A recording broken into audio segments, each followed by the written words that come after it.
أعوذ بالله من الشيطان الرجيم. بسم الله الرحمن الرحيم.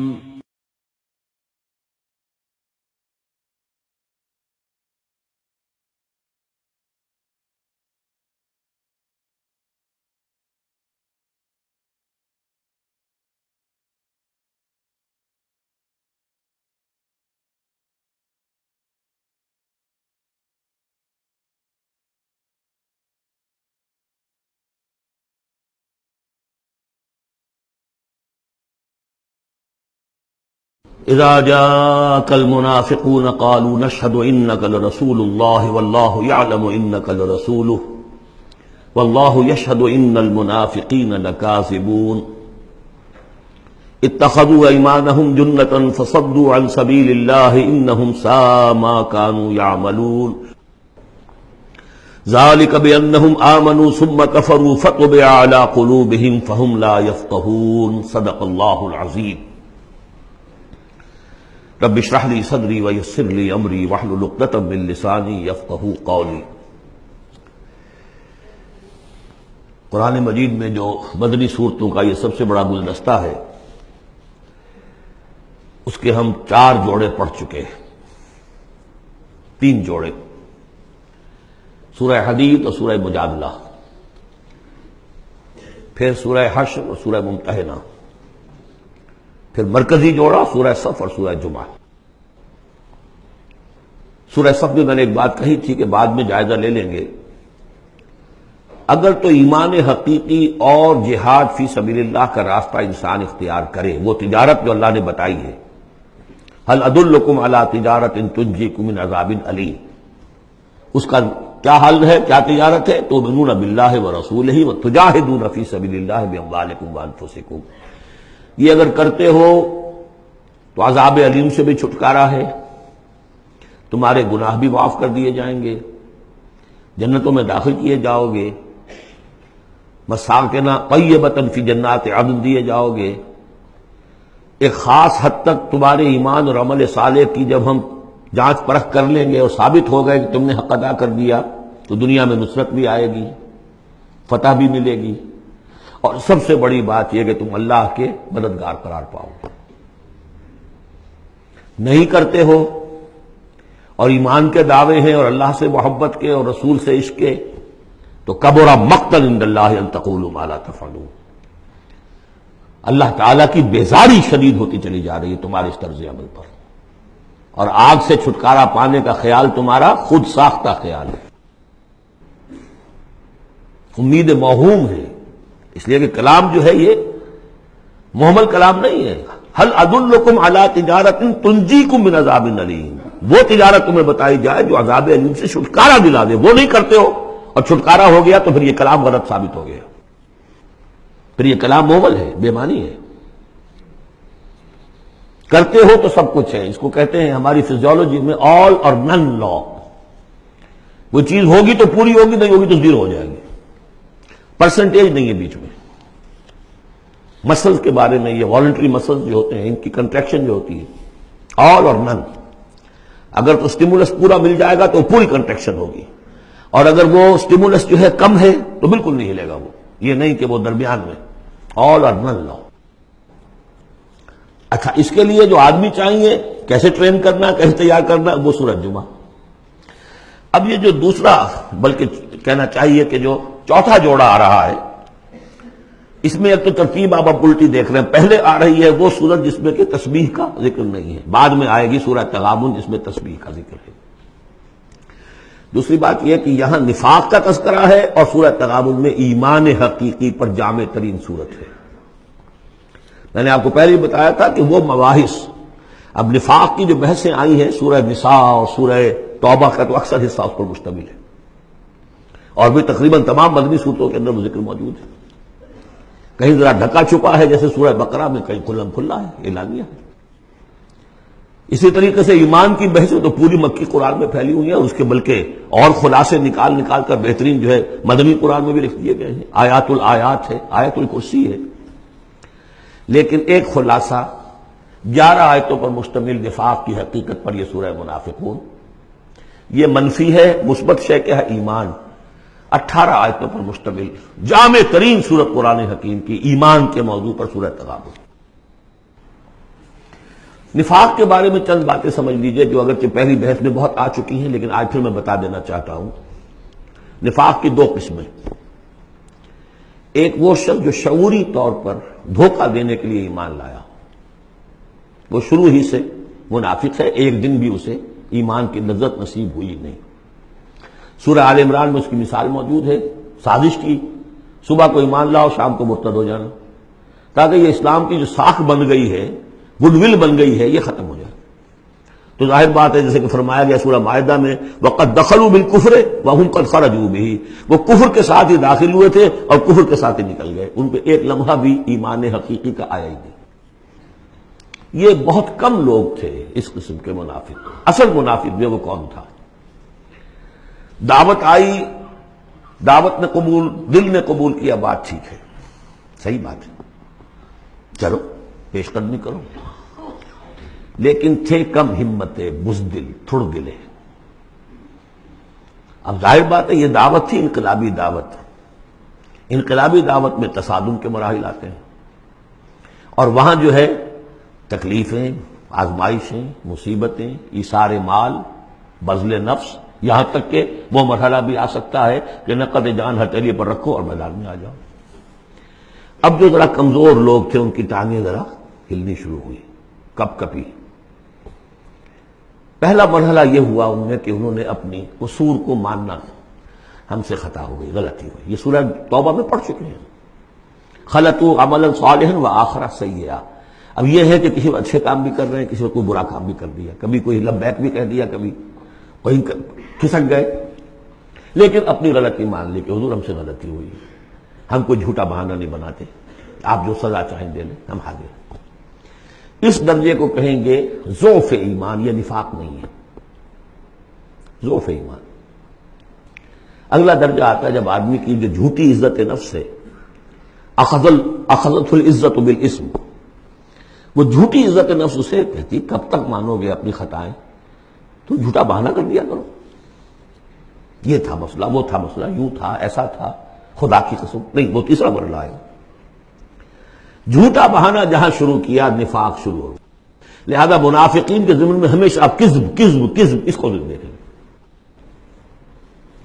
اگلا مرحلہ آیا، انہوں نے دیکھا کہ یہ تو اب ہماری قسم، ہم جو بہانہ بناتے تو لوگ مسکراتے ہیں، کچھ وہ سمجھتے ہیں کہ یہ جھوٹا بہانہ بنا رہا ہے، لہذا قسمیں کھا کر موقت کیا اپنی قسموں سے۔ یہ سیکنڈ سٹیج میں ٹی وی آ گئی، نفاق کی T V in second stage, جھوٹا بہانہ فرسٹ سٹیج، جھوٹی قسم سیکنڈ سٹیج۔ ایک عرصہ آتا ہے کہ اس کے بعد اس پر بھی اعتماد لوگوں کا اٹھ جاتا ہے، تو اب ان کے اندر ایک شدید قسم کا ریئیکشن پیدا ہوتا ہے، ایمان اور اہل ایمان کی دشمنی پیدا ہو جاتی ہے، اور یہ دشمنی سب سے زیادہ ٹارگٹ کرتی ہے قائد کو۔ اس نے ہمارے لیے ساری مصیبت کھڑی کر دی، ہم آرام سے اپنے مدینے میں آباد تھے، رہ رہے تھے، یہ آ گیا، اس نے آ کر یہ سارا جو ہے معاملہ ہمارے لیے، بھائی کو بھائی سے جدا کر دیا، خاندانوں میں رفت پیدا کر دی۔ اب ہماری دوستیاں تھیں ان سے اوس اور خزرج کی دوستیاں تھیں، ان تمام یہودی قبائل سے ہمارے وہ سارے حلیفی تعلقات ٹوٹ گئے، وہ ساری دشمنی جو ہے اب یہ عداوت بن جاتی ہے اہل ایمان کی، اور خاص طور پر اہل ایمان کے قائد جو اس وقت کون تھے؟ محمد رسول اللہ۔ دس از دی تھرڈ سٹیج۔ یہ ٹی وی کی وہ تھرڈ سٹیج ہے جو پہلے کبھی ہو جاتی تھی تو ہم سمجھتے تھے کہ اب یہ لا علاج ہے۔ یہ ہے نفاق کی اصل حقیقت۔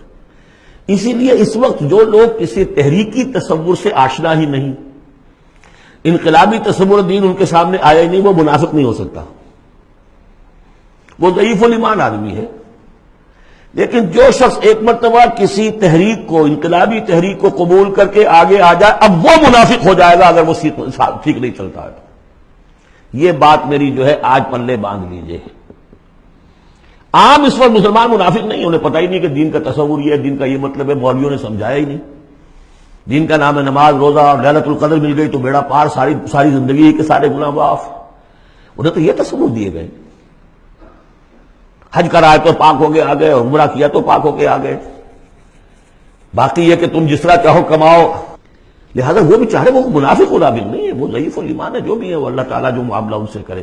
جو شخص کسی حقیقی انقلابی اسلامی تحریک سے متعلق ہو جائے اس کو حق سمجھ کر، پھر اگر وہ پیچھے ہٹ رہا ہے اس لیے کہ قائد میں اسے کوئی چیز ایسی نظر آئی کہ یہ تو غلط کار انسان ہے، دھوکے باز انسان ہے، ٹھیک ہے، پیچھے ہٹ جانا چاہیے. اگر یہ طریقہ کار جو اس نے بتایا تھا یہ اس سے منحرف ہو گیا ہے، پیچھے ہٹ جانا چاہیے. جو اس نے طریقہ کار بتایا تھا اس وقت ہمیں معلوم ہوا تھا ٹھیک ہے، لیکن اب ہم سمجھتے ہیں کہ ٹھیک نہیں ہے، پیچھے ہٹ جانا چاہیے. یہ سب ٹھیک، اس میں نفاق نہیں ہوگا. لیکن محض اس لیے کہ اب مشقت کرنی پڑ رہی ہے، محنت کرنی پڑ رہی ہے، اپنے کیریئر پر آنچ آ رہی ہے، اپنے لیے جو ہیں اور زندگی کی لذتیں جو ہیں ان میں ہمارا گھاٹا پڑ رہا ہے، جائیے کہ کبھی امیر نے ڈانٹ دیا ہے. یہ تو ہوتا ہے جماعتوں کے اندر، ہوتا ہے، زجر بھی ہوتی ہے، توبیخ بھی ہوتی ہے. حضور نے یہاں تک بھی کہا کہ میرا جی چاہتا ہے کہ جو لوگ نہیں آتے فجر کی نماز میں کسی اور کو یہاں پر امام بنا کر کھڑا کر دوں اور جا کر ان کے گھروں کو آگ لگا دوں. یہ بھی تو کہا ہے محمد رسول اللہ صلی اللہ علیہ وسلم. تو بہرحال اس وجہ سے اگر کوئی پیچھے ہٹا تو وہ اس پروسیس میں آ جائے گا، اس کو اچھی طرح سمجھ لینا چاہیے. بسم اللہ الرحمن الرحیم. اذا جاءك المنافقون قالوا نشهد انك لرسول اللہ. اے نبی جب آپ کے پاس آتے ہیں منافق اور وہ کہتے ہیں کہ ہم گواہی دیتے ہیں، ہم کہتے ہیں، ہم اقرار کر رہے ہیں کہ آپ اللہ کے رسول ہیں. واللہ یعلم انک لرسول، اللہ جانتا ہے کہ آپ اس کے رسول ہیں. اللہ سے بڑھ کر اور کون جانتا ہے کہ آپ اللہ کے رسول ہیں. لیکن واللہ یشہد ان المنافقین لکاذبون، اللہ گواہی دیتا ہے کہ یہ منافق جھوٹے ہیں. یہ دل سے بات نہیں کہہ رہے.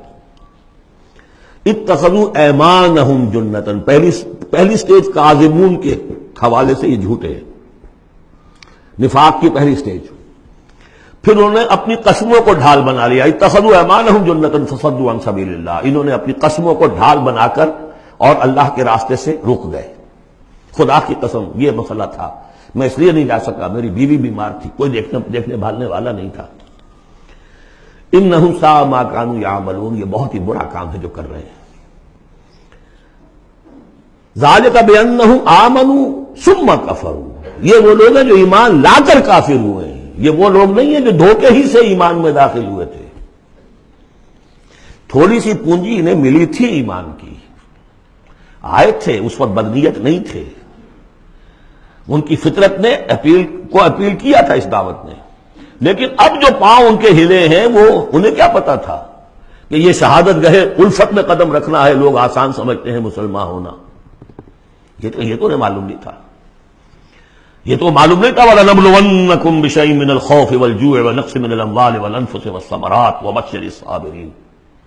وہ تو بن گئے تھے مسلمان. جیسے آئے حضور، پورے اوس و خزرج کے قائدین ایمان لا چکے تھے، سارا قبیلہ لے آیا، ٹھیک ہو گیا. انہیں کیا پتا تھا کیا کچھ آ رہا ہے اس کے پیچھے.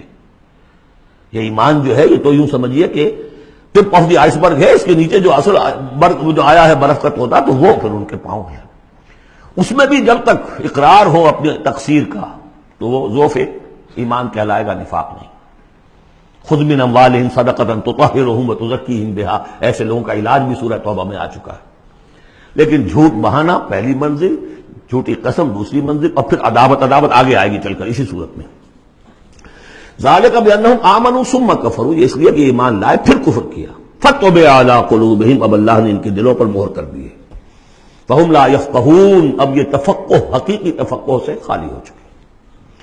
وَإِذَا رَأَيْتَهُمْ تُعْجِبُكَ أَجْسَامُهُمْ، جب اے نبی آپ انہیں دیکھتے ہو کہ جسم آپ کو بڑے اچھے لگتے ہیں، بڑے تن و توش والے ہیں. وَإِن يَقُولُوا تَسْمَعْ لِقَوْلِهِمْ، جب وہ آپ سے بات کرتے ہیں تو آپ بڑے غور سے سنتے ہیں. چودھری لوگ جو ہوئے، سرمایہ دار بھی ہوئے، چودھری بھی ہوئے، تو ان کی حیثیت ہے تو آپ توجہ سے سنتے ہیں ان کی بات. کأنہم خشب مسندہ، اے نبی یہ تو ان سوکھی لکڑیوں کے مانند ہیں جو اپنے بل پر نہیں کھڑی ہوا کرتی، انہیں ٹیک لگا کر کھڑا کیا جاتا ہے. یحسبون کل صیحۃ علیہم، اندر سے اتنے بودے ہیں کہ ذرا سی آہٹ ہوتی ہے تو ان کی جان پر بن جاتی ہے. وہ سمجھتے ہیں کہ پھر آئی کوئی مصیبت، کہیں اور سے پھر شاید کوئی حملے کی خبر آ رہی ہے اور پھر کوئی جنگ ہوگی، پھر کہیں گے نکلو اللہ کی راہ میں. یحسبون کل صیحۃ علیہم، اپنے اوپر ہی سمجھتے ہیں ہر آہٹ کو. ہم العدو، یہ تیسری سٹیج ہے. یہ اب اصل دشمن یہ ہے. باہر کا دشمن جو آ رہا ہے ابو جہل لشکر لے کر یا ابو سفیان لشکر لے کر، وہ اتنا خطرناک نہیں جتنے کہ یہ ہے. یہ مارے آستین ہے، یہ اندر سے ڈنک مارنے والا. ہم العدو، اصل دشمن یہ ہے. فاحذرہم، ان سے بچ کر رہو، چوکس رہو، چوکنے رہو، چاہے معاف کرتے رہو، یہ بات دوسری ہے۔ حضرت مسیح کا قول آپ کو سنا چکا ہوں کہ فاختہ کے مانند بے ضرر، لیکن سانپ کے مانند ہوشیار رہو۔ سانپ چوکنا کتنا ہوتا، لیکن سانپ ضرر بھی پہنچا دیتا ہے۔ تم چوکنے تو ویسے رہو جیسے سانپ ہوتا ہے، بے ضرر ایسے رہو جیسے کہ فاختہ ہوتی ہے۔ حضور کی یہی شان تھی۔ جس نے آگے جھوٹی قدم کھائی، جدا، ٹھیک ہے بھائی جاؤ، ٹھیک ہے، مروت، شرافت، جس پر کہ پھر اللہ کی طرف سے گرفت بھی آ گئی۔ عفا اللہ عنک لما اذنت لہم، اللہ معاف کرے آپ کو، یا اللہ نے آپ کو معاف کر دیا، کیوں آپ نے ان کو اجازت دے دی؟ قاتلہم اللہ انا یؤفکون، اللہ ان کو قتل کرے، گردن مارے اللہ ان کی، کہاں سے یہ پھرائے جا رہے ہیں۔ یعنی قسمت کی خوبی دیکھیے، ٹوٹی کہاں کمند، دو چار ہاتھ جبکہ لبے بام رہ گیا۔ محمد کا زمانہ نصیب ہوا صلی اللہ علیہ وسلم، ان کی دعوت پر لبیک کہنا نصیب ہو گیا، یہ نصیب اللہ اکبر لوٹنے کی جائے، لیکن کہاں سے یہ واپس پھرے، کس جگہ کمند ٹوٹی؟ وَإِذَا قِيلَ لَهُمْ تَعَالَوْا يَسْتَغْفِرْ لَكُمْ رَسُولُ اللَّهِ، جب ان سے کہا جاتا آؤ بھائی غلطی مان لو اپنی، تو اللہ کے رسول تمہارے لیے استغفار کریں گے۔ تو رسول کی دشمنی تو ان کی دل میں بنی ہوئی ہے، کیسے آئیں؟ جب کہا جاتا آؤ تمہارے لیے اللہ کے رسول استغفار کریں گے اللہ سے، لووا رؤوسہم، وہ اپنے سروں کو مٹکا، جی جی جی آئیں گے ٹھیک ہے ذرا میں بعد میں آؤں گا، ورأیتہم یصدون وہم مستکبرون، اور آپ دیکھتے ہیں انہیں کہ وہ رک جاتے ہیں، آتے نہیں، تکبر ہے، مستکبرون۔ اب نبی کے سامنے جا کے روز روز اپنی خطاؤں کو ہم اعتراف کرتے رہے، ہماری بھی کوئی عزت نفس ہے؟ یہ کیا ہے جس وقت چاہا ہمیں ڈانٹ دیا؟ آخر یہ عزت نفس ہے ہماری بھی۔ سواء علیہم استغفرت لہم ام لم تستغفر لہم، برابر ہے ان کے لیے نبی، چاہے آپ استغفار کریں چاہے نہ کریں، لن یغفر اللہ لہم، اللہ ان کو ہرگز معاف نہیں کرے گا۔ اس سے اگلی سٹیج میں یہ آیت آ چکی ہے سورہ توبہ میں، استغفر لہم او لا تستغفر لہم ان تستغفر لہم 70 مرۃ فلن یغفر اللہ لہم۔ اب اے نبی ان کے لیے تو چاہے آپ استغفار کریں چاہے نہ کریں، آپ 70 مرتبہ بھی استغفار کریں گے تب بھی اللہ ان کو معاف نہیں کرے گا۔ اور حضور کی مربت دیکھیے، حضور فرماتے ہیں کہ اگر مجھے یہ معلوم ہوتا کہ 70 سے زیادہ مرتبہ استغفار کرنے سے ان کی نجات ہو جائے گی تو میں 70 سے زیادہ مرتبہ استغفار کرتا، لیکن یہاں 70 مراد نہیں ہے، 70 سے مراد جتنی چاہے آپ استغفار کر لیں۔ ہم الذین، اب یہ عداوت کا جو ہے ان کا جو نقشہ ہے، یہ واقعات پیش کیے جا رہے ہیں۔ ایک غزوے سے واپسی پر دو مسلمانوں کی کچھ لڑائی ہو گئی، ایک مہاجر تھے اور ایک تھے انصاری۔ اب وہ پانی بھرنے پر کہیں، بلکہ ان کی بھی نہیں، ان کے خادموں کی لڑائی ہو گئی تھی۔ اس کو وہاں منافقوں نے اچھال دیا، مہاجرین اور انصار کا جھگڑا بنا دیا، اور کہا اس وقت آ کے عبداللہ ابن ابی نے، دیکھو تم نے اصل میں اے انصار، اے مدینے والو، یثرب والو، تمہاری مثال تو وہی ہے جو کہتے ہیں کہ سمن کلبک یا کلوک، اپنے کتے کو کھلا پلا کے موٹا کرو کہ کبھی تمہیں ہی کاٹے گا۔ تم نے ان کو جگہ دی، پناہ دی، کھلایا پلایا، اب یہ تمہارے سر کو آ رہے ہیں، غریبانوں کو آ رہے ہیں۔ خدا کی قسم اگر ہم اب مدینے پہنچ گئے تو ان ذلیلوں کو وہاں سے نکال باہر کریں گے۔ ان کی یہ جرات، انصاری کا خادم اور ایک مہاجر کا خادم لڑے ایک انصاری کے خادم سے، ہم نے پناہ دی، اپنے ٹکڑے کھلائے ان کو، اپنی جگہ دی، اور آج یہ ہمارے سروں کو آ رہے ہیں، ہمارے منہ کو آ رہے ہیں۔ یہ بکواس اس نے کی۔ وہاں موجود تھے ایک نوجوان زید بن ارقم، انہوں نے جا کے حضور کو بتا دیا۔ حضور نے بلایا، نہیں جی جھوٹ پتہ میں نے نہیں کہا، یہ چھوکرے نے پتہ نہیں کہاں سے سن لیا، یہ چھوکرا کیا ہے یہ، اور آپ اس کی بات مان رہے ہیں میرے معاملے میں؟ خاموش رہے حضور۔ پھر یہ آیات اتر گئی جس نے چھوکرے کو صحیح ثابت کیا کہ کہا انہوں نے یہ۔ تو حضور نے فرمایا کہ لڑکے کے کان نے غلط نہیں سنا تھا، لیکن ایک بات نوٹ کر لیجئے، ان معاملات میں بھی حضور کوئی اقدام نہیں کر سکے عبداللہ ابن ابی کے خلاف، یہ نوٹ کرنے کی بات ہے۔ یہ جو لوگ سمجھتے ہیں کہ مکمل سٹیٹ قائم ہو چکی تھی مدینے میں، فوراً حضور کے جاتے ہی بڑی حماقت کے اندر مبتلا ہے۔ یہ ضرور ہے کہ حضور کو وہاں ایک حیثیت حاصل ہو گئی، لیکن جو تصور ہمارا ہے اس زمانے میں سٹیٹ، ریاست میں کبھی یہ ہو سکتا ہے کہ فوج میں سے 1000 میں سے 300 بھاگ جائیں، ان سے کوئی بات پرس بھی نہ ہو بعد میں؟ Is it possible؟ آج کی جدید ریاست میں کہیں یہ ممکن ہے کہ آپ کہیں اور عدالت کسی اور عدالت میں اپنا مقدمہ لے جائیں، محمد کی عدالت میں نہیں جانا چاہیے، ہمیں تو یہودیوں کی عدالت میں جانا ہے۔ منافقین یہ کرتے تھے، کوئی پکڑ نہیں تھی۔ پکڑ کب شروع ہوئی ہے؟ فتح مکہ کے بعد۔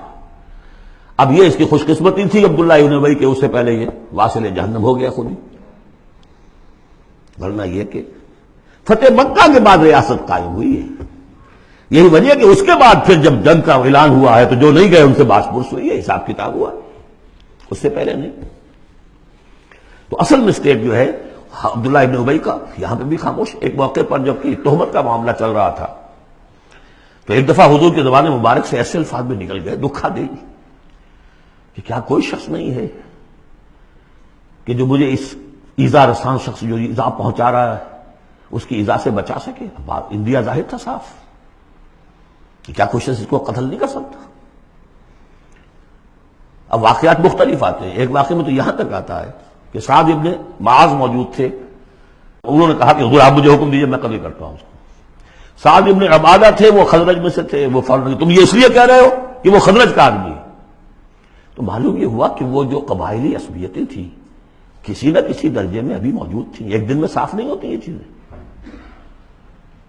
پھر حضرت سعد ابن عبادہ کہتے ہیں حضور سے، حضور اس شخص کے معاملے میں نرمی کیجیے، اصل میں اس شخص کو ہم بادشاہ بنانے کا فیصلہ کر چکے تھے، اس کے لیے ہم تاج تیار کر چکے تھے، آپ آئے تو اس کے سارے خواب جو ہیں وہ بکھر گئے، اس کا ایک طرز عمل ہے، لیکن یہ کہ اس کا اثر ہے ہمارے قبیلے میں۔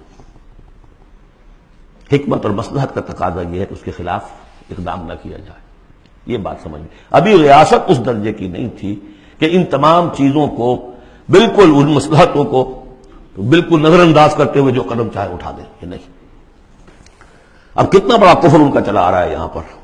ہم الذین یقولون لا تنفقوا علی من عند رسول اللہ حتی ینفضوا، یہی ہے وہ لوگ جو کہتے ہیں کہ مت خرچ کرو ان پر جو اللہ کے رسول کے گرد جمع ہو گئے ہیں، دیکھنا ان بستیوں کو تم کے ویراں ہو گئیں، یہ سب بھاگ جائیں گے اگر تم ان کو پر خرچ نہ کرو، حتی ینفضوا، یہاں تک کہ وہ منتشر ہو جائیں۔ وَلِلَّهِ خَزَائِنُ السَّمَاوَاتِ وَالْأَرْضِ، حالانکہ اصل خزانے کائنات کے، آسمان اور زمین کے اللہ کے اختیار میں ہیں، وَلَٰكِنَّ الْمُنَافِقِينَ لَا يَفْقَهُونَ، لیکن ظاہر بات ہے کہ منافقین اس کا فہم نہیں رکھتے۔ یقولون لئن رجعنا الى المدینہ لیخرجن الاعز منها الاذل، اور وہ کہتے ہیں اگر ہم مدینے لوٹ گئے، اب چونکہ فوج واپس آ رہی تھی ایک جنگ سے، اب جب مدینے پہنچ جائیں گے تو لازماً جو عزت والے ہیں نکال باہر کریں گے ان ذلیلوں کو، اور ذلیل سے مطلب کمزور، ذلیل کا مطلب جو ہے وہ ہماری زبان میں جو ہوتا ہے کمینہ وہ نہیں ہے، ان کو ہم نکال باہر کریں گے۔ وَلِلَّهِ الْعِزَّةُ وَلِرَسُولِهِ وَلِلْمُؤْمِنِينَ، حالانکہ عزت تو اللہ کی ہے اور اہل ایمان کی ہے، اللہ کے رسول کی ہے اور اہل ایمان کی ہے۔ وَلَٰكِنَّ الْمُنَافِقِينَ لَا يَعْلَمُونَ، لیکن یہ منافق جانتے نہیں۔ لیکن ہوا یہ کہ جب یہ قول پہنچا ہے، عبداللہ ابن ابی کے بیٹے کا نام بھی عبداللہ ہے، وہ بڑے مخلص نوجوان، خالص، صادق القول، صادق الایمان، انہیں معلوم ہے میرے باپ نے یہ کہا ہے، تو مدینے میں دروازے میں کھڑے ہو گئے ننگی تلوار لے کر، اپنے باپ سے کہا ہے کہ جب تک تم یہ نہیں مانو گے کہ تم ذلیل ہو، عزت ہے اللہ کے لیے اور اس کے رسول کے لیے اور اہل ایمان کے لیے، اس وقت تک مدینے میں گھسنے نہیں دوں گا۔ فریاد بھی کی، حضور سے بھی کہا، لیکن پھر کہنا پڑا اس کو کہ ہاں اللہ، اس کا رسول اور اہل ایمان عزت والے ہیں، ہم ذلیل ہیں، تب داخل ہوئے۔ اب اگلی 3 آیات جو دوسرے رکوع کی ہیں اس میں اس کا علاج ہے۔ علاج جو ہے ایک پریونٹیو ہوتا ہے، کیوریٹیو۔ پریونٹیو یہ ہے کہ اس مرض کی چھوت نہ لگے، ٹیکہ لگاؤ، اسمال پاکس کا ٹیکہ لگا دو، چھوت نہیں لگے گی۔ ایک یہ کہ اگر ہو ہی جائے تو پھر یہ ہے کہ اس کا علاج۔ پریونٹیو کیا ہے؟ یا ایھا الذین آمنوا لا تلھکم اموالکم ولا اولادکم عن ذکر اللہ، اہل ایمان تمہیں غافل نہ کرنے پائے تمہارے اموال اور تمہاری اولاد اللہ کی یاد سے۔ ومن یفعل ذلک فاولئک ھم الخاسرون، اور جو کچھ یہ کریں گے تو وہی خسارے میں رہیں گے۔ اب ذکر سے مراد صرف وہ ذکر نہ سمجھیے تسبیح، اللہ یاد رہے، اپنا فرض یاد رہے، آدمی چاق و چوبند رہے، اپنے فرض کی ادائیگی کے لیے کمر بستہ رہے، سب فکر میں۔ جہاد سے غافل نہ کر دے تمہارے مال اور اولاد، ان میں اتنا انہماک ہو جائے کہ وقت ہی نہیں، میں کیا کروں جی، وقت ہی نہیں، وقت کہاں سے آئے گا؟ آپ نے معبود بنا رکھا ہے اپنے سٹینڈرڈ آف لیونگ کو، سٹیٹس کو، سٹیٹس سمبل معبود ہے، اب اسی کو پوج رہے ہیں آپ صبح سے شام، اور رات کے اوقات میں بھی سوچ بچار اسی کی ہے۔ تب کہیں جا کر وہ سمبل جو ہے قائم رہتا ہے. تو کیسے ہوگا؟ اس کا جو ہے کیوریٹو ٹریٹمنٹ وہ کیا ہے؟ دیکھیے نفاق الف اس میں ڈال دیجئے، انفاق یہ اس کا علاج ہے. انفاق خرچ کرو خرچ کرو. نفاق کا اصل سبب کیا ہے؟ دنیا کی محبت. دنیا کا محبت کا سب سے بڑا مظہر کیا ہے؟ مال کی محبت. اور علاج بالمثل یہ ہوگا مال نکالو. یہ ہے اس کی اصل علاج. جیسے سورہ حدید میں ہم نے پڑھا تھا کہ زمین کے اندر ہل چلانا پڑے گا. ہل کیا ہے؟ ان المصدقین والمصدقات واقرضوا اللہ قرضا حسنا یضاعف لهم ولهم اجر کریم والذین آمنوا باللہ ورسلہ اولئک هم اب یہ گند نکال دو دل سے، پھر ایمان کا بیج پڑے گا تو لہلائے گی کھیتی. پھر صدیقیت کی طرف جاؤ چاہے شہادت کی طرف. یہ تمہاری استاد تباہ ہے. وَأَنفِقُوا مِمَّا رَزَقْنَاكُم مِّن قَبْلِ أَن يَأْتِيَ أَحَدَكُمُ الْمَوْتُ، اور خرچ کر دو اس میں سے جو کچھ ہم نے تمہیں دیا ہے، اس سے پہلے کہ تم میں سے کسی کی موت کا وقت آئے. فَيَقُولَ، پھر وہ اس وقت کہے رب لولا أَخَّرْتَنِي إِلَىٰ أَجَلٍ قَرِيبٍ، پروردگار اسے ذرا کچھ دیر کے لیے مؤخر کر دے. فَأَصَّدَّقَ وَأَكُن مِّنَ الصَّالِحِينَ، تو میں بڑی تصدیق کروں گا اور خیرات و صدقات سارا کچھ دے دوں گا اور میں بالکل صالحین میں سے ہو جاؤں گا. وَلَن يُؤَخِّرَ اللَّهُ نَفْسًا إِذَا جَاءَ أَجَلُهَا، جب کسی جان کا وقت آ جائے گا، وقت معین، پھر اللہ اسے کسی صورت مؤخر نہیں کرے گا. قوموں کی اجل تو پھر بھی مؤخر ہوئی ہے، قوم یونس کی ہو گئی ہے، لیکن یہ کہ انفرادی اجل کبھی مؤخر نہیں ہوتی. واللہ خبیر بما تعملون، اور جو کچھ تم کر رہے ہو اللہ اس سے باخبر ہے. اب یہ تو تھا منفی نفاق. مثبت ہے ایمان. ایمان کے سلسلے میں جو باتیں سورہ حدید میں آئی تھیں، اب یہ پوری صورت، وہاں جو آیا تھا قتال اور جہاد اور حدید، یہ ساری چیزیں آئی تھیں نا، انزلنا الحدید، اور انبیاء کی بعثت کا مقصد، وہ سارا مضمون سورہ صف میں آ چکا ہے. اس کے لیے کیسے انسان آئیں گے وہ سورہ جمعہ میں آ چکا ہے. سورہ حدید میں بھی آیا تھا هو الذی ينزل علی عبدہ آیات بینات لیخرجکم من الظلمات الی النور، وہی ہے اللہ جو نازل کر رہا ہے اپنے بندے پر آیات بینات تاکہ وہ نکالے تمہیں اندھیروں سے روشنی کی طرف. لیکن سورہ تغابن میں ایمانی مباحث اور جامع ترین صورت ہے. لیکن ایک بات یہ ہے کہ سورہ حدید کے بعد نمبر 2 میں سمجھتا ہوں کہ یہ سورہ مبارکہ بھی اللہ نے مجھے عطا کی. اس کے اسرار و رموز، اس کا نظم اس قدر واضح اللہ کے فضل و کرم سے ہے. آپ بھی نوٹ کر لیجیے، اس میں صرف اشارات ہو سکتے ہیں. 2 رکوع ہیں، 10 آیتیں اور 8 آیتیں. پہلے رکوع کی 10 آیتوں میں 7 آیتوں میں نریشن ہے ایمان کی، ایمان یہ ہے یہ ہے یہ ہے یہ ہے، اور 3 آیتوں میں بڑی زوردار دعوت ہے، پس لاؤ ایمان، مانو ان باتوں کو. دوسرے رکوع کی 8 آیتوں میں سے پہلے 3 میں ایمان کے ثمرات بیان ہوئے، پہلے 5 میں ایمان حقیقی اگر ہے تو اس کا یہ ثمرہ ہے یہ ثمرہ ہے یہ ثمرہ ہے. اس درخت میں اگر آم کا درخت صحت مند ہے تو آم لگتے ہیں کہ نہیں؟ تو ایمان کا درخت صحت مند ہے اگر تو اس میں کوئی ثمرات لگیں گے، کوئی پھل لگیں گے کہ نہیں؟ یا ٹھونڈی ہے؟ تو وہ درخت وہ پھل کون سے ہیں؟ کچھ داخلی پھل ہیں جو انسان کے اندر کھلتے ہیں پھول، کوئی باہر ہیں جو ظاہر ہوتے ہیں. اور پھر آخر میں 3 آیتوں میں زوردار دعوت ہے کہ ان تقاضوں کو پورا کرو. بسم اللہ الرحمن الرحیم. یسبح للہ ما فی السماوات و ما فی الارض. یہ تیسری مرتبہ یسبح آ گیا. ایک مرتبہ سورہ جمعہ میں، ایک مرتبہ سورہ حشر میں آ چکا تھا. یسبح لہ ما فی السماوات والارض، وما فی کے تکرار کے بغیر. دوسری مرتبہ سورہ جمعہ کے شروع میں، تیسری مرتبہ اطلاق. لہ الملک و لہ الحمد. اب یہ ساری چیزیں آ چکی ہیں سورہ حدید کے اندر. بادشاہی بھی اسی کی ہے، حمد بھی اسی کے لیے. وہو علی کل شیء قدیر، وہ ہر چیز پر قادر ہے. هو الذی خلقکم، اسی نے تمہیں بنایا ہے نا. فمنکم کافر ومنکم مومن. تو کتنی عجیب بات ہے کہ تم میں سے کوئی مومن ہے کوئی کافر ہے. بنانے والا تو سب کا ایک ہے. سب کو مومن ہونا چاہیے، سب کو اس کا شکر گزار ہونا چاہیے، سب کو اس کے سامنے جھکنا چاہیے. لیکن واقعہ یہی ہے، هو الذی خلقکم، اس نے بنایا تم سب کو. فمنکم کافر ومنکم مومن واللہ بما تعملون بصیر.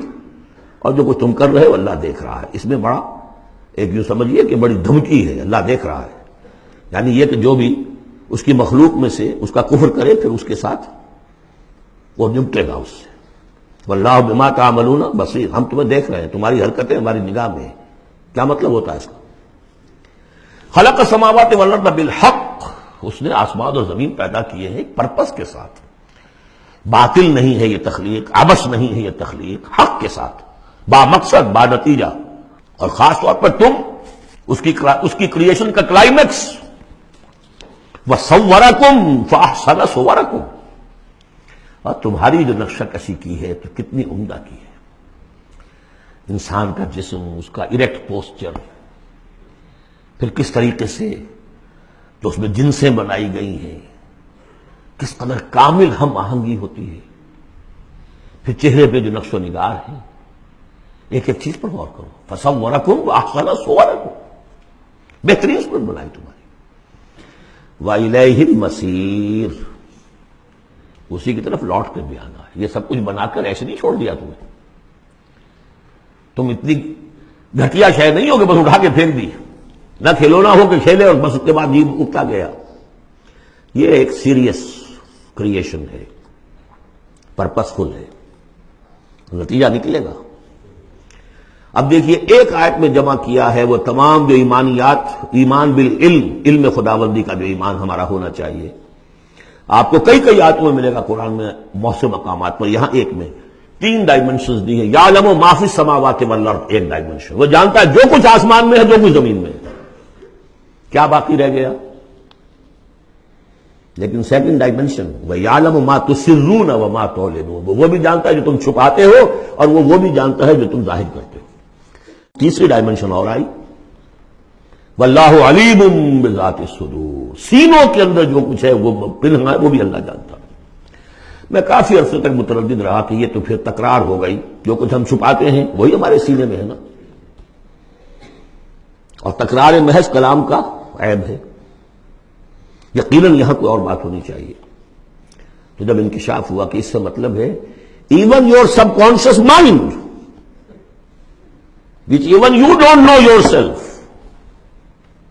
what is lurking in the subconscious mind، تمہارے تحت شعور کے اندر جو طوفان اٹھتے رہتے ہیں اللہ تو اس سے بھی واقف ہے، he knows you through and through، وہ تمہارے جین سے واقف ہے، هو عالم بكم اذ انتم اجنة في بطون امہاتکم، اپنی ماؤں کے پیٹ میں جنین کی شکل میں تھے، اللہ تب بھی جانتا تھا تمہیں، تو وہ تو تمہارے سب کانشیس مائنڈ، تم نہیں بات جانتے رہے، تمہیں نہیں معلوم، تم بسا اوقات دھوکہ کھا جاتے ہو، تمہارا تحت شعور جو ہے وہ تمہیں دھوکہ دیتا ہے، لیکن اللہ اس سے بھی واقف ہے۔ الم یاتکم نبأ، اب 4 آیتیں ہو گئی ایمان باللہ پر، اگرچہ اسی میں مضمر ہے ایمان بالآخرہ بھی، بعد بھی 2 آیتیں ایمان باللہ پر، الم یاتکم نبأ الذین کفروا من قبل، کیا تمہارے پاس خبریں آ نہیں چکی ہیں ان لوگوں کی جنہوں نے کفر کیا تھا پہلے؟ قوم نوح، قوم ہود، قوم صالح، پورا مکی قرآن پڑھ چکے ہو نا، اب تو ہم نزول کے اعتبار سے بھی بات کہہ سکتے ہیں اور اب اپنے اس دورہ قرآن کے اعتبار سے بات کہہ سکتے ہیں، سارا مکی قرآن پڑھ ہی لیا تقریباً۔ الم یاتکم نبأ الذین کفروا من قبل، کیا آ نہیں چکی تمہارے پاس خبریں ان کی جنہوں نے کفر کیا تھا پہلے؟ اب اس کا تجزیہ کیا ہے، فذاقوا وبال امرہم، انہوں نے اپنے معاملے کی سزا چکھ لی، دنیا میں ہلاک کر دی گئی، وَلَهُمْ عَذَابٌ عَلِيمٌ، اور ابھی ان کے لیے عذاب علیم منتظر بھی ہے، ابھی تو عالم برزخ میں ہے نا، عذاب علیم جو آخرت کا ہے وہ تو ابھی منتظر ہے، اعد اللہ لہم عذابا علیما، تیار کر کے رکھا ہوا ہے۔ تجزیہ اگلی آیت میں، ذالک بأنہ کانت تأتیہم رسلہم بالبینات، یہ اس لیے ہوا کہ ان کے پاس ان کے رسول آتے رہے واضح نشانیاں لے کر، واضح نشانیاں، واضح معجزے بھی اللہ نے جس کو دیے، فقالوا، تو انہوں نے کہا اب بشر یہدوننا، کیا بشر انسان ہمیں ہدایت دیں گے؟ فکفروا، اس پر کفر کیا انہوں نے، وتولوا، اور رخ پھیر لیا، گردن موڑ لی، واستغنى اللہ، اللہ بھی غنی ہے، اللہ تو غنی ہے ہی ہے، واللہ غنی حمید، اللہ غنی ہے، حمید ہے، اللہ نے بھی کہا دفع ہو جاؤ، جدھر جانا جاؤ۔ اب یہاں آیا بہت باریک نکتہ، شاید آپ کو بھی وہ برا لگے، اچھا نہ لگے۔ دیکھیے ایک ہی بیماری ہوتی ہے، وہ کبھی کسی شکل میں ظہور کرتی ہے، کبھی کسی شکل میں ظہور کرتی ہے، وہی کینسر ہے، اس کی کسی جگہ کا جا کر کوئی سیکنڈری بنے گی تو اس کی کچھ اور شکل ہو جائے گی، کسی اور ٹشو میں کسی اور جگہ جائے گی تو اور شکل ہو جائے گی۔ بیماری یہی ہے کہ جب رسول آتے تھے تو لوگوں نے کہا یہ تو بشر ہیں، رسول کیسے ہو سکتے ہیں؟ سمجھ میں آ رہا ہے؟ یہی بیماری آئی بعد میں، جس کو رسول مان لیا یہ بشر کیسے ہو سکتے ہیں؟ کوئی فرق ہے اس میں؟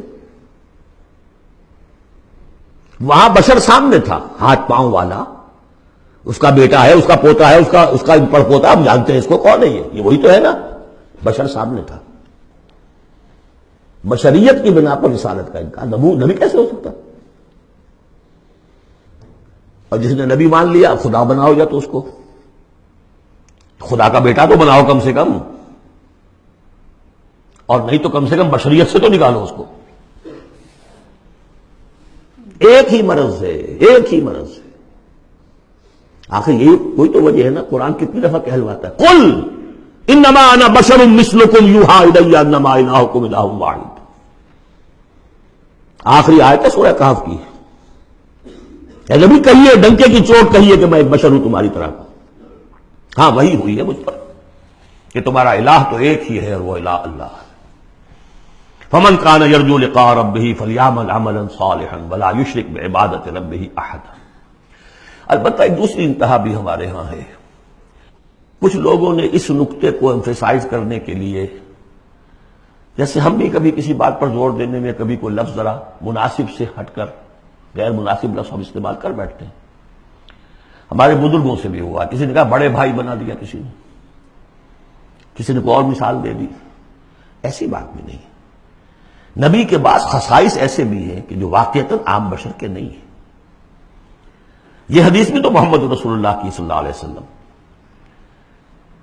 کہ جب آپ سے یہ شکایت کی لوگوں نے، حضور آپ صوم وصال رکھتے ہیں، ہمیں نہیں رکھنے دیتے، ہمیں منع کرتے ہیں۔ صوم وصال یہ ہے کہ آج روزہ رکھا اور اس کو آج شام کو افطار نہیں کیا، پھر رات چل رہا ہے وہ روزہ، اگلا دن بھی، تو 2 دن کا صوم وصال ہو گیا، اگلی روز شام کو جا کے کھولا، یہ صوم وصال ہے۔ پھر 3 دن کا، 4 دن کا آپ تو رکھتے ہیں، ہمیں اجازت نہیں دیتے۔ فرمایا ایکم مثلی، تم میں سے کون مجھ جیسا ہے؟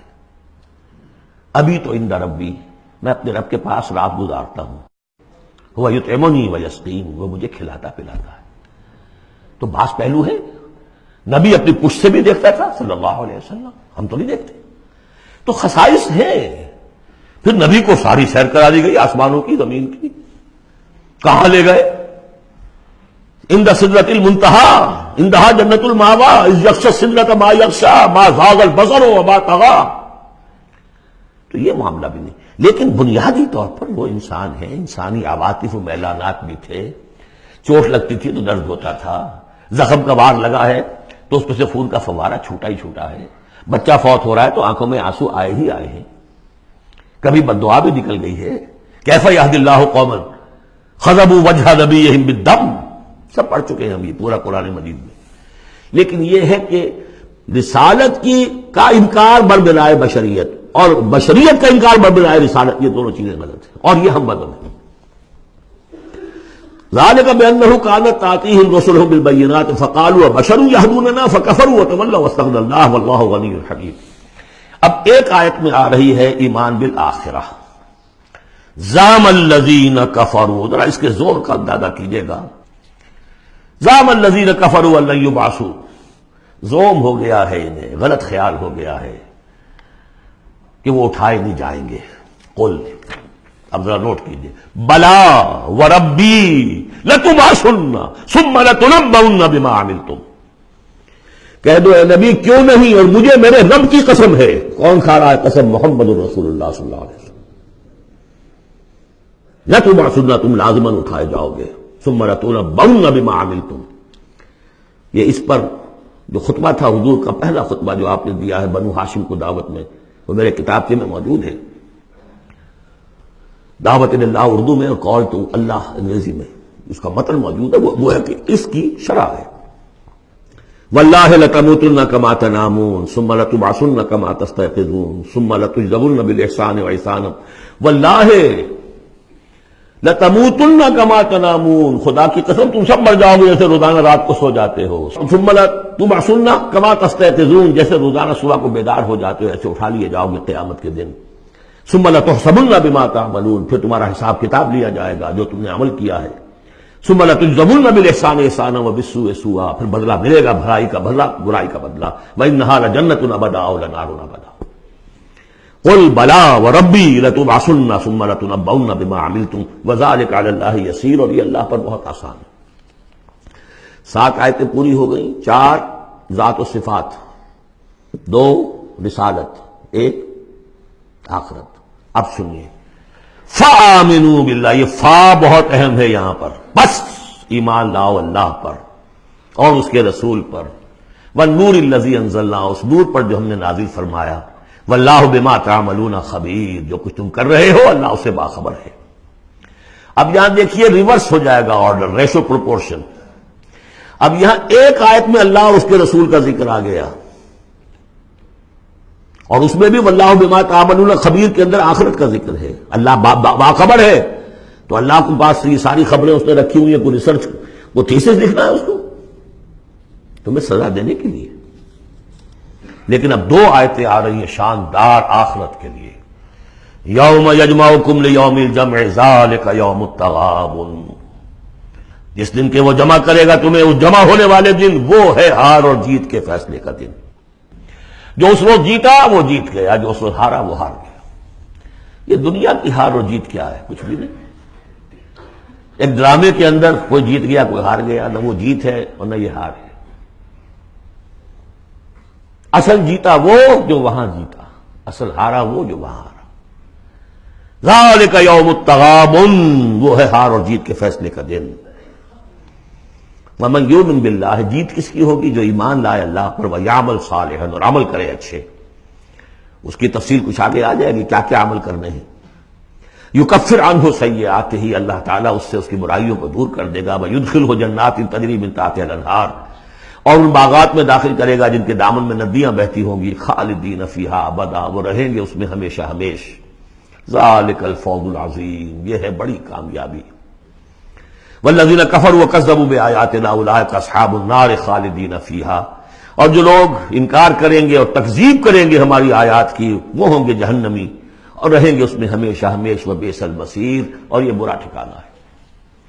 10 آیات میں ایمانیات ثلاثہ کی بہترین جامع ترین تعبیر، تجزیہ اور ایک زوردار دعوت ایمان. فآمنوا باللہ ورسولہ. اب جو 8 آیات ہیں 5 میں اب ثمرات ایمانی. پہلا ثمرہ کیا ہے؟ ما صاب من مصیبت الا باذن اللہ ومن یؤمن باللہ یہد قلبہ واللہ بکل شیء علیم. اگر اللہ پر ایمان حقیقت میں دل میں پیدا ہو گیا تو تمہیں معلوم ہے کہ پتہ تک جنبش نہیں کر سکتا جب تک کہ اللہ کا اذن نہ ہو. تم پر کوئی مصیبت کیا بغیر اللہ کے اذن کے آ گئی ہے؟ کیا بغیر اس کے علم کے آ گئی ہے؟ اور اگر اللہ کی اذن سے آئی ہے تو تمہارے ایمان کا تقاضا ہے کہ سمجھو کہ اس میں خیر ہی ہوگا، چاہے یہ مجھے اس وقت بری لگ رہی ہے، مجھے اچھی نہیں لگ رہی ہے، خیر ہوگا. آسان تکرہوا شیئا وہو خیر لکم. لہذا بندہ مومن کی زبان پر کیا دل میں بھی کبھی اللہ کے خلاف شکایت کا انداز پیدا نہ ہو. یہد قلبہ، تسلیم و رضا، جو اللہ کی طرف سے آئے. ہم بھی تسلیم کی خو ڈالیں گے، بے نیازی تیری عادت ہی صحیح. نہ شبد نصیب دشمن کے شبد ہلاک تیرت، سر دوستاں سلامت کے تو خنجر آزمائی. اے اللہ جو تیری طرف سے خیر، بیدک الخیر. یہ تسلیم و رضا ہے، مقام تسلیم. علامہ اقبال نے بہت پرشکو انداز میں کہا ہے کہ اقدہا کے مقام رضا کشود مرا، برو کشید ز پیچا کے ہست و بود مرا. آدمی کو تکلیف کیوں آئی، اس نے کیا، اس نے کر دیا، یہ ہو گیا تھا، وہ ہو گیا تھا، یہ نہیں کرنا چاہیے تھا، میں نے یہ کام غلط کیا. لگے رہو اسی پیچ و تاب میں. بندہ مومن کہتا ہے جو آیا میرے رب کے حکم سے آیا. کوئی بھی ذریعہ بن گیا ہو وہ ٹھیک ہے، اس سے بدلہ لیں وہ ٹھیک ہے، وہ قانون کا معاملہ ہے. وَلَكُمْ فِي الْقِصَاصِ حَيَاةٌ يَا أُولِي الْأَلْبَابِ، اللہ کے خلاف شکایت نہیں۔ بنو کشید نے پیچا کہ ہست بود مرا، یہ ہے، یہ تھا، یہ کیوں ہو گیا، یہ کیسے ہو گیا، اس سارے چکر سے مجھے نکال لیا۔ کس چیز نے نکال لیا؟ کہ عقدہا کے مقام رضا کشود مرا، یہ مقام رضا نے کیسے کیسے میرے عقدے حل کر دی۔ اب میں تفصیل میں جا نہیں سکتا، اس پر میرے بڑے بڑے کیسز موجود۔ یہ بتا رہا میں بھول گیا ہوں آپ کو کہ وہ جو منتخب نصاب جس کا میں تذکرہ کرتا آیا ہوں، یہ ساری صورتیں ان میں داخل ہیں۔ یہ اس کا چوتھا حصہ جو تھا سورہ صف، سورہ جمعہ، سورہ تغابن، سورہ منافقون، اور یہ سورہ تغابن دوسرے حصے کی صورت ہے، یہ ایمان کی حقیقت پر۔ سورہ فاتحہ، سورہ آل عمران کی آخری آیات، سورہ نور کی آیات نور، اور پھر یہ تغابن۔ تو پہلا ہے نتیجہ تسلیم و رضا۔ دوسرا نتیجہ، یہ تو اندر نکلا نا، دل کے اندر احساسات ہیں، یہ پھول اندر کھلتا ہے، باہر نظر نہیں آتا۔ باہر نظر آنے والا بڑا پھول کیا ہے؟ وَأَطِيعُوا اللَّهَ وَأَطِيعُوا الرَّسُولَ فَإِن تَوَلَّيْتُمْ فَإِنَّمَا عَلَىٰ رَسُولِنَا الْبَلَاغُ الْمُبِينُ۔ اطاعت کرو اللہ کی اور اطاعت کرو رسول کی، پھر اگر تم پیٹھ موڑ لو گے تو جان لو کہ ہمارے رسول پر سوائے صاف صاف پہنچا دینے کی کوئی ذمہ داری نہیں، باقی تمہیں خود جواب دہی کرنی پڑے گی۔ اس نے پہنچا دیا، اس نے حکم بتا دیا، اللہ کا یہ حکم ہے۔ وَأَحَلَّ اللَّهُ الْبَيْعَ وَحَرَّمَ الرِّبَا، تم پڑے رہو اپنے الجھنوں میں اور اشکالات میں، انما البیع مثل الربا، لیکن احل اللہ البیع وحرم الربا، اللہ نے حلال کیا ہے بیع کو، حرام کیا ربا کو۔ ہو آر یو، یہ ہو آر یو سے مجھے وہ شعر بھی یاد آ گیا ہے جو مقام تسلیم و رضا پر کہا ہے اکبر الہٰبادی نے۔ رضائے حق پہ راضی رہ، یہ حرف آرزو کیسا یوں ہو جائے۔ اچھا تم اللہ کو سکھا رہے ہو، یو وانٹ ٹو ٹیچ ہم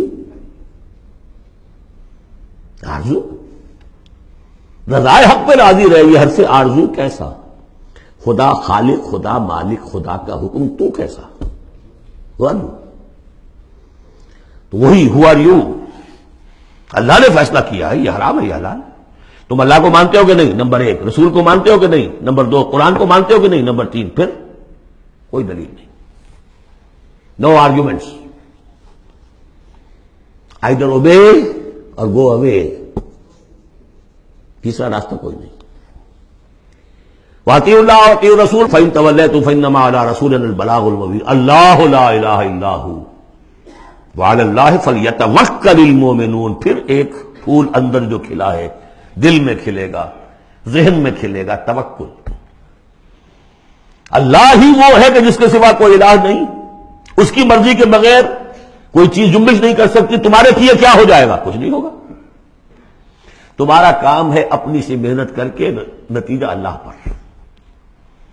سارے وسائل موجود ہو تب بھی یہ نہ سمجھنا کہ یہ کام میں کر سکتا ہوں۔ گاڑی ہے، آج ہی ٹیوننگ بھی کرائی ہے، اس کے ٹینک بھی فل ہے، سب کچھ ٹھیک ہے، میں صبح ضرور جاؤں گا، نہیں جا سکتے۔ جب بھی یہ کہو گے ایمان سے دور ہو گئے۔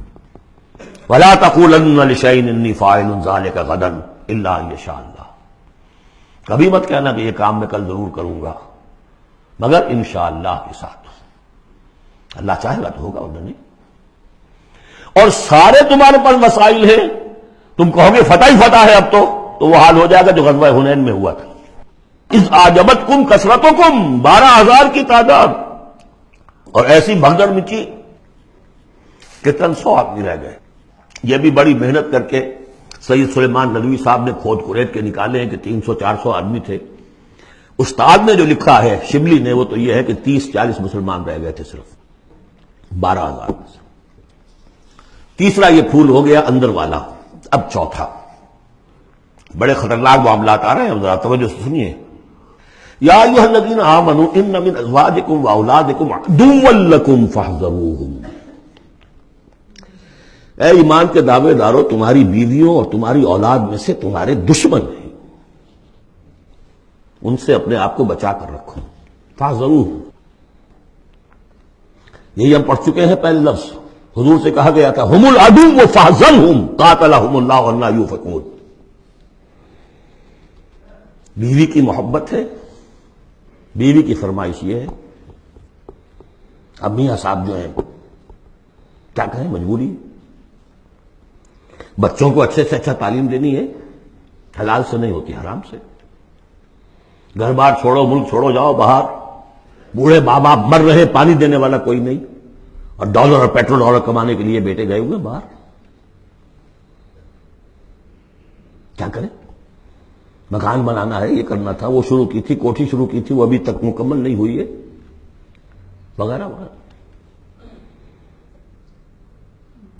اور کہیں اگر اللہ نے توفیق دے دی ہے دین کی طرف بڑھنے کی اور کام کرنے کی، تو سب سے پہلے تو آڑے آتی ہے عام طور پر بھی دماغ خراب ہوا آپ کا، وہ بھی تو بڑا دیندار ہے، آپ سے زیادہ لمبی داڑھی ہے اس کے، وہ تو ساری رشوتیں بھی لیتا ہے اور یہ بھی کرتا ہے وہ بھی کرتا ہے، آپ ہی بڑے دیندار بن کر آ گئے۔ ناشتے پہلے ہوتے تھے پراٹھوں کے اور انڈوں کے، اور اب مل رہی ہے سوکھی روٹی، ظاہر بات ریزنٹمنٹ تو ہوگی۔ ان من ازواجکم واولادکم عدوا لکم فاحذروہ، یہ بالکل الٹی باتیں ہیں ہمارے تصورات کی، بالکل برعکس۔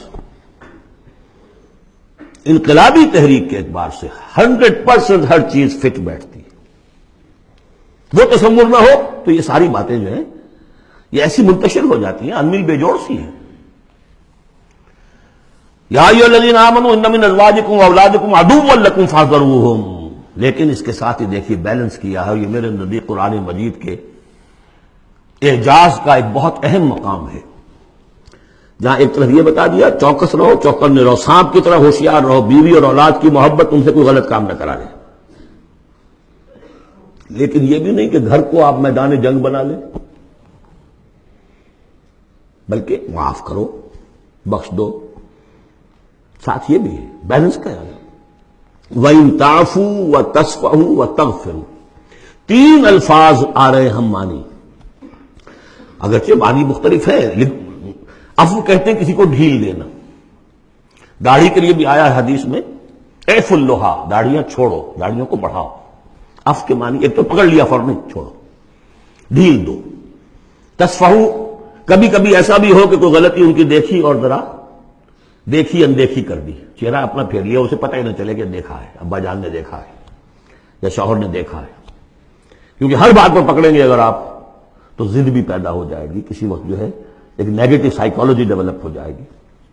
وَتَغْفِرُوا، تغفروا بخش دینا، یعنی جیسے کہ مغفر جو ہے سر کو ڈھانپ لیتا ہے، ڈھانپ دینا ان کی غلطی کو۔ وَإِن تَعْفُوا وَتَصْفَحُوا وَتَغْفِرُوا فَإِنَّ اللَّهَ غَفُورٌ رَحِيمٌ، تو اللہ بھی تو غفور اور رحیم ہے نا، تم چاہتے ہو کہ نہیں؟ جیسے سورہ نور میں آیا تھا کہ اے ابو بکر تم نے اپنے اس بھانجے یا اپنے عزیز مصطح کا جو ہے جو مدد کرتے تھے روک دیا ہے، کیا تم نہیں چاہتے کہ اللہ تمہیں معاف کرے؟ اگر تم چاہتے ہو اللہ تمہیں معاف کرے تم بھی اس کو معاف کرو۔ وَإِن تَعْفُوا وَتَصْفَحُوا وَتَغْفِرُوا فَإِنَّ اللَّهَ غَفُورٌ رَحِيمٌ۔ اب یہ آ گیا، دیکھیے پہلے ایک انڈیویجول، ایک مرد مومن، اس کی زندگی میں دو پھول اندر کھلے، ایک باہر والا پھول جو ہے وہ گوبھی کا پھول ہے بہت بڑا، اندر والا ہے تسلیم و رضا توکل، اور باہر والا جو ہے اطیعوا اللہ واطیعوا الرسول، وہ تو ظاہر بات ہے کہ پورے دین کے اوپر جو ہے وہ محیط ہو گیا جو بھی حکم ہے۔ لیکن اب اس کے بعد ایک فرد کے گرد سب سے پہلا حلقہ کیا ہے؟ اس کی اولاد، اس کا گھر۔ ان من ازواجکم واولادکم عدوا لکم، یہ تمہارا ایٹیچیوڈ ہونا چاہیے اپنے گھر میں۔ ایک طرف تو وہ جو طبعی محبتیں اللہ نے ڈالی ہوئی ہیں، کہیں وہ تم سے تمہاری منزل کھوٹی نہ کرا دیں، کہیں دین کے راستے پر بڑھنے سے رکاوٹ نہ بن جائے، ہوشیار ہو، فاحذروہم، ان سے بچو۔ لیکن ساتھ ہی ہے کہ گھر کی فضا کے اندر عفو، درگزر۔ دوسرا انما اموالکم واولادکم فتنہ، جان لو تمہارے مال اور تمہاری اولاد تمہارے لیے فتنہ ہے، اسی پر تو ہم آزما رہے ہیں تمہیں۔ زین للناس حب الشہوات من النساء والبنین والقناطیر المقنطرۃ من الذهب والفضة والخیل المسومۃ والانعام والحرث، یاد ہے کہ نہیں سورہ آل عمران کی آیت؟ اللہ نے یہ محبتیں ڈالی ہیں، کبھی تو امتحان ہے، آزمائش ہے، یہ محبتیں ہی نہ ہو تو سب کے سبھی اللہ کے بندے بن جائیں۔ دیکھنا تو یہی ہے کہ تم کس کس چیز کو، کس کس ریزسٹنس کو، کس کس ہرڈل کو عبور کر کے آ سکتے ہو ہمارے پاس۔ انہی پتھروں پہ ہو کر اگر آ سکو تو آؤ، میرے گھر کے راستے میں کوئی کہکشاں نہیں ہے۔ جنت جو ہے وہ بہت ناپسندیدہ چیزوں سے گھیر دی گئی ہے، تو یہ مال اولاد یہ تمہارے لیے فتنہ ہے، جانچے جا رہے ہیں۔ اولاد کو کیا بنانے کی فکر کی تھی تم نے؟ بندہ مومن بنانے کی فکر کی تھی یا ایک پیسہ کمانے والی مشین بنانے کی فکر کی تھی؟ اور اچھی طرح جان لیجئے، کسی شخص کے دل میں ایمان کتنا ہے اس کا اصل انڈیکس وہ یہ ہے کہ وہ اپنی اولاد کو کیا بنا رہا ہے، اس نے خود کتنا ہی بہروپ جو ہے وہ بنا بیٹھا ہو، بہت بڑا عالم دین اور مسند نشین اور بہت بڑا صوفی اور بہت بڑا مرشد، لیکن یہ دیکھیے اس نے اپنی اولاد کو کیا بنانے کی کوشش کی ہے، اس کا اصل جو باطن ہے وہ وہاں نظر آئے گا، ویلیوز جو اس کے اندر ہے وہ وہاں نظر آئیں گے۔ اب آئی تیسری بات،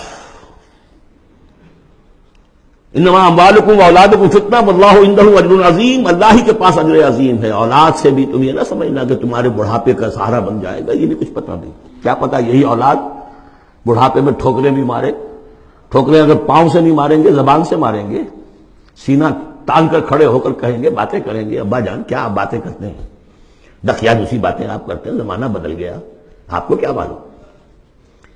لیکن اب آ رہا خلاصہ، فاتقوا اللہ ما استطعتم واسمعوا واطیعوا وانفقوا خیرا لانفسکم، اللہ کا تقوی اختیار حد امکان تک، اور سنو اور اطاعت کرو، سنو اور اطاعت کرو۔ اطیعوا الرسول تو پہلے آ چکا تھا، یہاں یہ کیوں کہا گیا، سوچا کبھی آپ نے؟ اس لیے کہ رسول کی اطاعت رسول کے زمانے میں، رسول کے امیر جس کو مقرر کیا اس کی اطاعت بھی تھی کہ نہیں؟ من اطاعنی فقد اطاع اللہ ومن عصانی فقد عصى اللہ ومن اطاع امیری فقد اطاعنی ومن عصى امیری فقد عصانی۔ غزوہ احد میں اصل جو معصیت ہوئی تھی، نافرمانی ہوئی تھی، وہ کمانڈر کی ہوئی تھی، جہاں سے کہ تیر انداز ان کے حکم کے باوجود، روکنے کے باوجود چلے گئے تھے۔ کیسے سزا دی اللہ نے۔ پھر حضور کے زمانے میں تو حضور تھے، آئندہ کون ہوں گے؟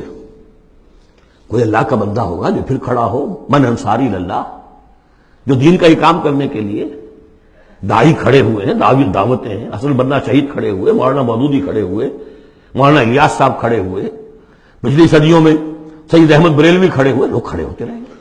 من انصاری اللہ، کون ہے جو میرے ساتھ ہاتھ بٹائے؟ اب آپ دیکھیے اس زمانے میں کون ہے، قبول کیجئے، فاسمعوا واطیعوا، پھر اس کا حکم سنیے اور مانیے، ڈسپلن پارٹی، ورنہ کیا ہوگا؟ کچھ بھی نہیں۔